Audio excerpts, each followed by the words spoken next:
जिस वक्त Superman, Batman और स्पाइडरमैन जैसे हीरोज का क्रेज था, उस वक्त एक ऐसे हीरो की मूवी आई जिसे कोई जानता भी नहीं था, और आज सभी इस सुपर हीरो के फैन बन चुके हैं। आयरन मैन ने न सिर्फ मार्वल सिनेमैट की शुरुआत की, बल्कि इसी हीरो की वजह से ये फ्रेंचाइज ही इतनी हिट हुई है। आज हम आपको आयरन मैन की पूरी स्टोरी एक्सप्लेन करने जा रहे हैं।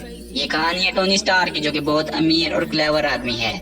टोनी बचपन से ही बहुत जीनियस था और टेक्नोलॉजी की फील्ड में बचपन में ही उसने काफी महारत हासिल कर ली थी। टोनी के अब्बा हॉवर्ड स्टार्क एक साइंटिस्ट थे और यूएस मिलिट्री के लिए हथियार बनाने का काम किया करते थे। टोनी जब 21 साल का था तो उसके पेरेंट्स एक रोड एक्सीडेंट में मारे गए थे, और उसके बाद टोनी और उसके अब्बा के दोस्त ओबाडिया स्टेन ने मिलकर कंपनी को संभाला। टोनी अपनी कंपनी स्टार्क इंडस्ट्रीज का मालिक था और ओबाडिया स्टेन कंपनी का मैनेजर था।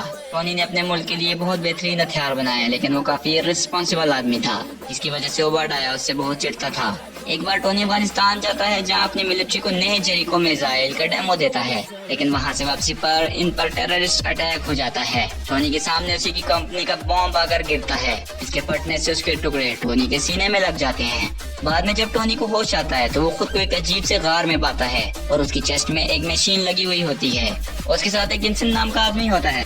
जिनसन उससे बताता है कि उसने टोनी के सीने से बॉम्ब के टुकड़े निकालने की कोशिश की है, लेकिन ये सारे नहीं निकाल पाया, क्योंकि वो इसके दिल के बहुत करीब थे।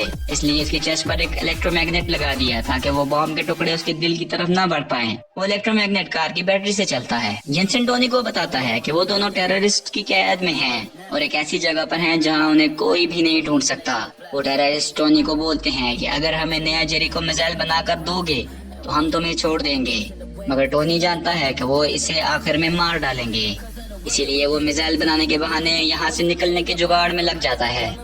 इन टेररिस्ट पर स्टार्क इंडस्ट्रीज के सारे वेपन मौजूद होते हैं इनके पास, जो टोनी को बिना बताए इन्हें सेल किए गए थे। टोनी ने उन वेपन्स को यूज करके आर्क रिएक्टर बनाया।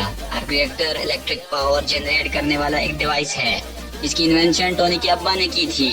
उन्होंने एक बड़ा आर्क रिएक्टर बनाया था जिससे उनकी फैक्ट्री को पावर मिला करती थी, मगर टोनी ने उसी का छोटा डिजाइन बनाया ताकि वो उसे अपनी चेस्ट में लगा सके और कार की बैटरी से छुटकारा पा सके।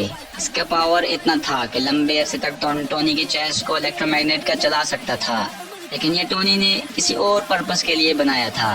अब जिनसन के साथ मिलकर टोनी का मैकेनिकल आर्मर तैयार करता है, जिसे वो आर्क रिएक्टर से पावर देता है। इस आर्मर की मदद से टोनी यहाँ से निकलना चाहता है।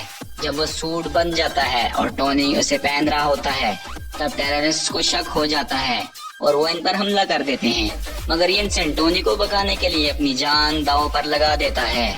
टोनी अपने सूट से कई टेररिस्ट को मार देता है और उनके काफी हथियारों को भी तबाह कर देता है, और फिर यहाँ से निकल जाता है। फिर वो एक दूर डेजर्ट में आकर गिरता है और उसका सूट वहाँ पर टूट जाता है। इसके बाद टोनी का एक दोस्त जेम्स रोड, जो कि एक मिलिट्री ऑफिसर है, वो इसे बचाने आता है इसको ढूंढकर, और यहाँ से इसको न्यूयॉर्क ले जाता है। न्यूयॉर्क में आकर टोनी सबसे पहले ये अनाउंस करता है कि स्टार्क इंडस्ट्रीज अब मजीद हथियार नहीं बनाएगी, क्योंकि ये टेररिस्ट को सेल किए जाते हैं। टोनी के फैसले से ओबाडिया स्टेन और कंपनी के बाकी सभी लोग बहुत गुस्सा हो जाते हैं, और टोनी अपने फैसले पर डट जाता है। अब वो वेपन बनाने के बजाय इलेक्ट्रिक पावर और आर्क रिएक्टर टेक्नोलॉजी पर काम करने लग जाता है। टोनी अब एक एडवांस आर्मर तैयार करता है, जिसको नए आर्क रिएक्टर से पावर देता है। टोनी ने ये न्यू आर्मर अपनी प्रोटेक्शन और बुरे लोगों को खत्म करने के लिए बनाया होता है। कुछ दिनों बाद टोनी एक चैरिटी इवेंट में जाता है। उसे एक रिपोर्टर से पता चलता है कि अभी भी उसकी कंपनी हथियार टेररिस्ट को बेच रही है, जिनसे वो एक गांव के लोगों पर जुल्म कर रहे हैं। फिर वो अपना नया आर्मर पहनकर अफगानिस्तान के उस गांव चला जाता है और वहां के टेररिस्ट और उनके हथियारों को तबाह कर देता है और गांव के लोगों को वहां से बचा लेता है। दूसरी तरफ ओबाडिया उन लोगों से मिलता है जिन्होंने टोनी को कैद करके रखा था। असल में ओबाडिया ने ही टोनी को मरवाने की डील की थी इन टेररिस्ट के साथ, लेकिन इन्होंने ओबाडिया को धोखा दे दिया। इसीलिए वो इन्हें मार देता है और टोनी के पुराने आर्मर का डिजाइन ले लेता है। उधर टोनी अपनी असिस्टेंट पेपर पॉट्स को कंपनी का मेन कंप्यूटर चेक करने भेजता है, ताकि उसे इलीगल वेपन सेल का पता लग सके। पेपर के चेक करने पर ओबाडिया का नाम सामने आ जाता है, और वो ये टोनी को मरवाने के पीछे था ताकि कंपनी का मालिक बन सके।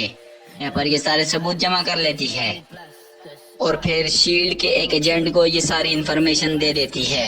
दूसरी तरफ ओबाडिया टोनी के आर्मर डिजाइन से अपने लिए एक नया आर्मर बनाता है, मगर सूट को पावर देने के लिए वैसा आर्क रिएक्टर नहीं बना पाता, इसलिए वो टोनी के घर जाकर उसे कुछ देर के लिए पैरालाइज्ड कर देता है और उससे वो आर्क रिएक्टर चुरा के ले आता है और उसे अपने सूट में लगा देता है। फिर टोनी किसी तरह अपने पुराने आर्क रिएक्टर तक पहुंच जाता है और उसे अपनी चेस्ट में लगा लेता है, लेकिन गिन्नी आर्क रिएक्टर की तरह पावरफुल नहीं है। अब टोनी अपना आर्मर पहनकर ओबाडाया को रोकने जाता है। उधर पेपर पॉट्स शील्ड के एजेंट्स के साथ ओबाडाया को अरेस्ट करने जाती है और वो सूट पहनकर सब पर हमला कर देता है। वो ओबाडाया को रोकने की कोशिश करता है, लेकिन उसके सूट में पुराना आर्क रिएक्टर लगा होने की वजह से कमजोर पड़ जाता है। अब इसीलिए टोनी उसे अपनी कंपनी की छत पर ले जाता है जहाँ बड़ा आर्क रिएक्टर लगा हुआ था और पेपर की मदद से बड़े आर्क रिएक्टर को ओवरलोड कर देता है, जिसकी वजह से ओबाडाया मारा जाता है।